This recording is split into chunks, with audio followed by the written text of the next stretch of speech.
All right, we are back.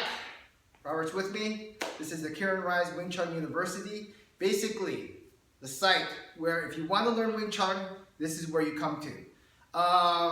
We haven't done any videos in a while. I've been busy trying to organize all the influx of new students, and with Christmas just a couple days away, my gift to you guys right now, if you want to join and learn Wing Chun online with me, all right, follow the link below for 25 bucks for the introductory price, 6 months into the access of the site, and basically right now within a 3-month span we have over 100 new videos that is totally different from anything that I've posted on YouTube on how to learn the art of Wing Chun. But today, outside of that, today I do want to cover a topic.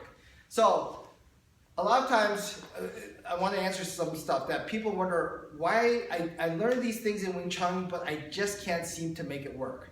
Okay, so a lot of times, for example, if I punch towards Robert and he does bong sound, okay, I punch and do bong sound on that side. Yeah, this side, okay.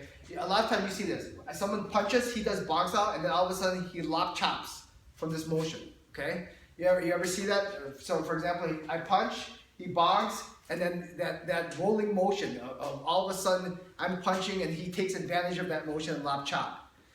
Why when you actually practice that, or as opposed to outside of school, does that never work? And the problem is that collapsing bong sound. You ever see that when the bong sound basically collapses? Okay, so for example, Robert punches towards me and my bong sound's here, right? I have a bong sound here, but then I let this collapse in and then I chop right away, okay? And in theory, it looks like, oh wow, this is really good. This should work. The guy's overcommitted his punch, and I should be able to get away with this lock chop motion and get the strike through. In reality, this only works if you're a noob. And the problem is, people who do these punches and who do these techniques, they don't know how to target towards the opponent. What does that mean, target towards the opponent? If I punch towards Robert, right? I punch towards him, he starts doing the bong sound motion, right? All of a sudden, I'm still forcing my attack through and then chopping. Well, guess what? First rule of thumb of Wing Chun, don't fight the force. Right? So, if you know how to target, right? My target is Robert's center. If I punch towards him, right? Here's my target. This is a straight line towards him. All of a sudden, he's bong and he's turning me this way. Why would I still commit forcing that motion through in that direction? Okay? So for example, if I punch towards him, he punches through, I punch through and he bongs, and all of a sudden I keep committing to that motion. Totally wrong development. Totally wrong way to aim at the target. Okay? And when you see that, when you can see someone get away with that lock chop, it's like, oh man, he's really getting away with it. That's because the other person hasn't been taught to target that opponent. See, when I punch towards him, I don't just go, and you bong. I'm not just punching through like this, okay? Watch. When I punch towards him, I punch towards him, right? It looks like just like a regular punch like you see from anyone else. But look what I'm doing here. I'm not aimed here. See how there's no effect to him? I'm actually aimed him. See how from this point, I can target his center of gravity.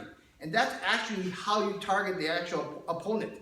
I'm not targeting the air, okay? So, how to do this? How do you target? How do you make sure you're not chasing hands, which a lot of people do when they try to teach it? Well, if you really want to learn, come to the university, join us. And the beauty of it, I'm at the point where I can pick and choose who I want, right? That's the beauty of it, all right? I'm not here as like, oh, please join. Really, because seriously, I'm not. So, you get to that stage, that's the fun part of it. So, I'm not saying, I really need you to join. All right. Hopefully, if you have any questions, obviously join the university, but hopefully this is something for you to think about. And by the way, have a Merry Christmas.